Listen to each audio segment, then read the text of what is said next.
Tradition.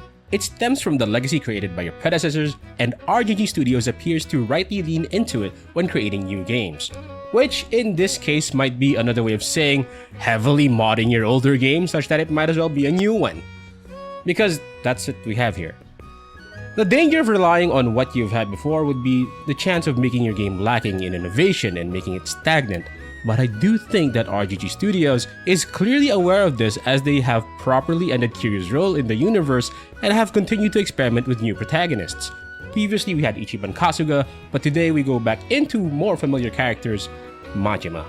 Our game for today is Like a Dragon, Pirate Yakuza in Hawaii. There, I said it, the full title. I hopefully won't have to do it again. Seriously, what am I playing, a light novel? This title is a direct sequel to Infinite Wealth, which is a bunch of months after that game's timeline. The games are so closely related to one another that there's quite an overlap on the content they offer, but more on that later.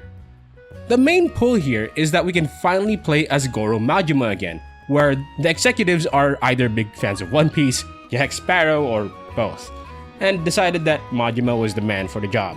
Not that I'm complaining, but this spin-off game is indeed a pretty wild direction to take. In the end, it's still very much a Yakuza game that many fans know it for. A wealth of side content, a crazy premise, a lot of brawling with anything willing to fight, and somehow a crime drama beneath it all. The whole deal of fighting galleon ships in the sea does make it feel different enough though. Clocking a bit under 20 hours until I've decided to move on. So, Pirate Yakuza. Is it fun to be Majima again after so long? Does it live up to its predecessors? Is it as good as any quadruple A game on the market? Let's find out.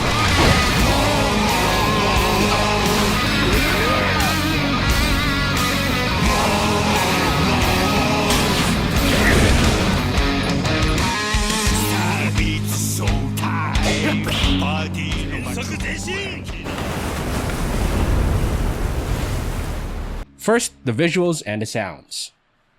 The first moments with Pirate Yakuza genuinely left me unimpressed. The colors look washed out or too dark when the lighting conditions are much harsher. I initially thought that maybe it was the captured card playing tricks on my display, and moved on to going to a separate setup without any extra gadgets. Even with adjusting the picture settings, the problem persists.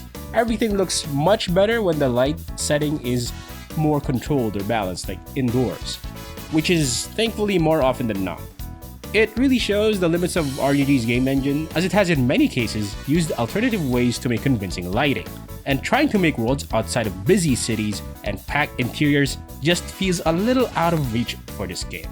The models, on the other hand, are about where you expect them to be. Detailed face sculpts where you can probably find their real-world counterparts if you look into it enough, where there's not as much attention put on the rest of the body. You'll mostly be seeing people talk with their faces and not really so much on how they move or whatnot, so this is okay for me. What's not okay though is how models suddenly look grainy if they're far enough or have a blurry outline about them. I'm not certain if these effects are intended to make Pirate Yakuza's cutscenes look more like a TV show. I do recognize the rack focus effect that they went for, but I don't know if I agree with the rest. Now, if you made it through all of that, congratulations, because that's about everything I don't like about Pirate Yakuza, or at least most of it. I don't really have a lot to say about Hawaii, since it's literally the same city you visited since you played Infinite Wealth before.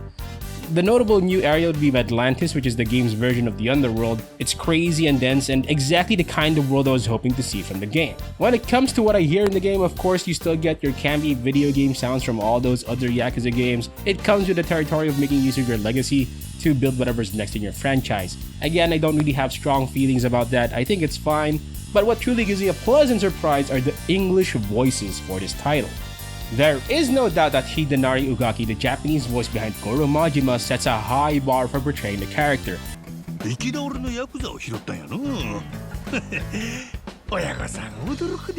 And Matthew Mercer manages to clear this bar quite splendidly. Of course, it's not a one-to-one translation. There's simply things you can't find a proper counterpart when jumping between languages.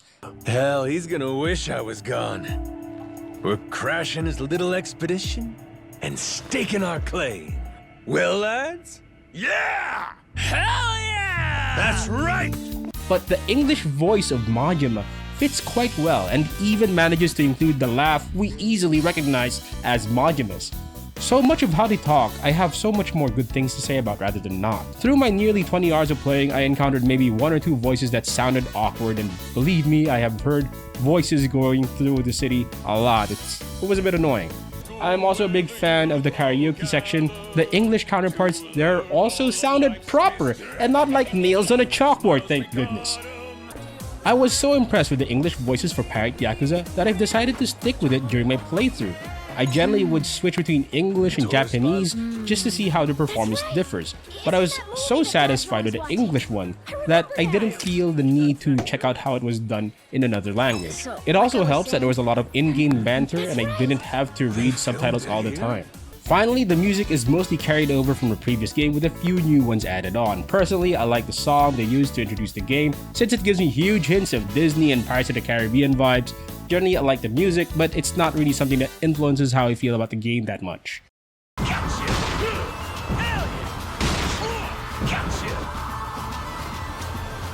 Next, for the buttons you press and what they do in the game.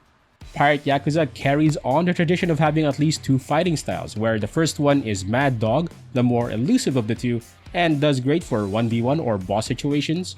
The other one is Sea Dog, which incorporates 2 cutlasses, a blunderbuss, and a hook. It's designed more towards fighting crowds of enemies and definitely feels like the one where they wanted to go on and try all sorts of gimmicks with. Most of you by now are familiar with the usual weak and strong attacks, dodges, and blocks, so what else is new? Well, a jump button. NANI? For the first time ever in a Yakuza game, you can jump. Majima can turn this into a combo or a diving attack or just make it another part of his dodge and reposition repertoire. It's a bit frustrating trying to figure out how to combo consistently, particularly in Sea Dog form, but I'm happy that you can jump. What I'm not particularly happy about is the heat gauge, which feels like it charges much slower and can't have multiple stocks of. It doesn't help that triggering it seems harder as well. Even if I try to follow what the move indicates, the triggering prompt doesn't always show or it just doesn't recognize the input. I don't know what's going on. I find this a bit bothersome because I see heat actions as cinematic finishers and Yakuza has a lot of them and I love doing them, and now I have a hard time doing them. It's painful. Though in its place comes the new Madness gauge, basically Majima's ultimate abilities, where he can summon attacking clones in Mad Dog or summon devastating forces as Sea Dog. These are a great addition and makes the combat showcase of Pirate Yakuza feel complete. I wish they had something like this earlier down the road. Moving on to ship combat, I'd say it's serviceable, but with a lot of little details that lets you chew on it a bit more. You see, you don't deal with trajectory too much. It auto-aims much like how you would in a brawl. So long as you're facing the correct direction and are within range, your main cannons will aim for the nearest enemy ship. You also get MMO raid-like indicators showing you if you're about to get hit with a big attack, which you can dodge by defensively using your boost ability and counterattack by combining it with drifting. I found this defensive way of play very un-Majima-like. So I just went on to tank hits if I didn't think I'd die and burn down the boss if I could. Your ship's performance aside from equipment will be dictated by the stats and abilities of your crew, the ones that you put in your ship and put on the guns, put on the cannons, things like that. They also level up when you fight or if you give them gifts. It's pretty easy to discern what role they fit in, and some of them will have different level caps from each other. So you'll definitely be switching your lineup from time to time. Finally, there's a bit of micromanagement you can do when having to manage your ship's status. The crew might need help in recovering from attacks, or maybe you want to use the mounted guns on your own. It's a nice touch, but I rarely need to do it if I'm playing properly. And that's kind of it for the combat mechanics. It's rather simple, but we have to remember that their true goal here is to put you in as many situations as possible to play through, and sometimes simpler is better for these cases, since they can just add whatever is needed later on. And if you played a Yakuza game before, you know that there's a lot to play through. It's party time! The story of Pirate Yakuza isn't something that's so complicated. You have an amnesiac Goro Majima make friends with a young boy, and after making a scuffle with a bunch of miscreants, promises to show the boy the world with an adventure he'll never forget. So, off we go. Now, I'd like to tell you what happens further in the story, but let me just finish trying to get the high score in this batting cage with exploding barrels. I'll be right with you after, but wait, sorry, let me just clear this go-kart race. Okay, I swear I'll be able to proceed with the story. Just let me take these pictures around in the mall. I need to finish a quest, see? Look, a meeting with a compliance consultant for proper pirate operations just got scheduled.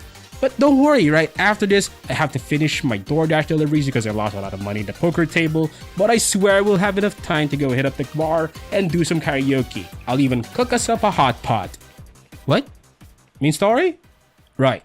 So in case you don't quite get it yet, every Yakuza game I've tried is the type that can and will throw every curveball it can at you because of the sheer amount of side content it offers. In my opinion, if you're trying to speedrun through the game's story, you might as well be wrestling with the title, trying to get you to do something else. To be honest, Pirate Yakuza's story is more of an excuse to get the game to happen. What else can you expect when your protagonist is an amnesiac? The story is going to be more about the characters around him, which is what usually is the case for these spin-offs. I'd wager that the writers made Majima forget who he really is, so he'd stop being a homicidal maniac just long enough to finish the story. Yeah, he's a bit different from what I'd expect him to act, but that's probably because he's in the lead position now, rather than your edgy side supporting character. The usual Yakuza side content is here and mostly lifted from Infinite Wealth. Rather than just replaying the stories from before though, the characters you meet will be different people doing the same role, or the same people from before but giving you an update on what they've been up to. In case you're wondering, no, I don't think playing Infinite Wealth is required reading to understand what's happening in the game. It's also genuinely a good idea to interact with a fair amount of side content since these can unlock new abilities for Goro's arsenal, if not help you find new allies to add onto your pirate crew. Speaking of pirates, this would be the uniquely added content for Pirate Yakuza. You can do a bit more sailing around several maps where, just like in cities, you can encounter random enemies you have to take down or flee from. The focus of you going around the sort of open world in the ocean is to seek out treasure by raiding islands and the dungeons that they contain. Later on, you'll discover a rival pirate crew you can choose to take down but will quite literally challenge your ship and ally strength to the limit.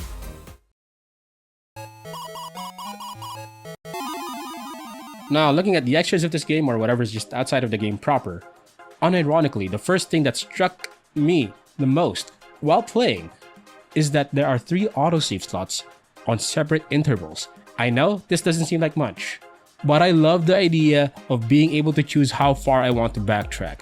Me, who may or may not have fumbled the recording and only realized it a few minutes after the fact, cool stuff. I really think it should be praised. I'm mentioning here.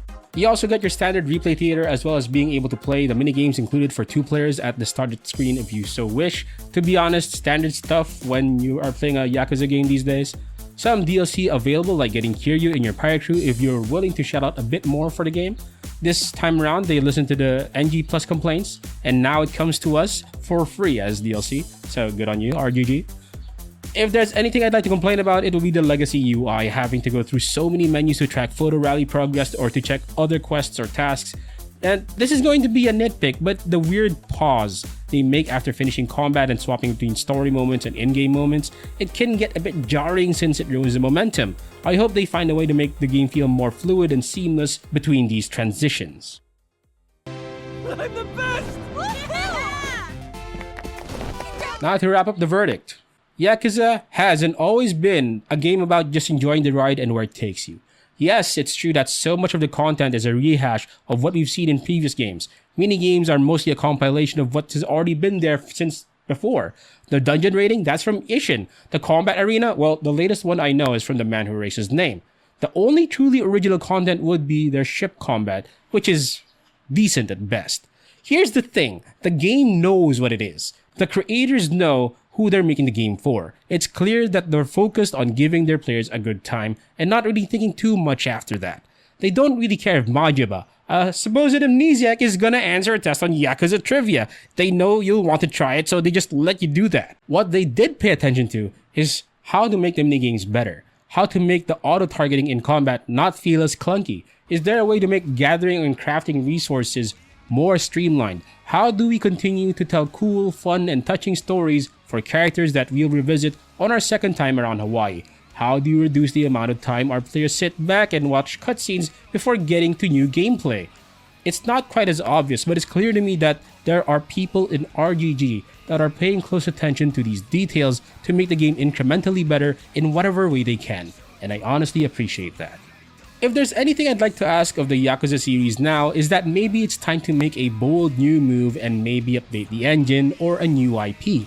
It's clear to me that whoever's in the dev team yearns to branch out, continuing to innovate on an engine that is struggling to make convincing lighting effects, unable to run overlay menus, and has to briefly catch its breath when switching up between scenes is running into a lot of trouble. I'm not saying it needs to be catching up with the latest rendering technology or what, but I do think that, like a dragon, Pirate Yakuza in Hawaii is starting to show the limits of what the engine can do.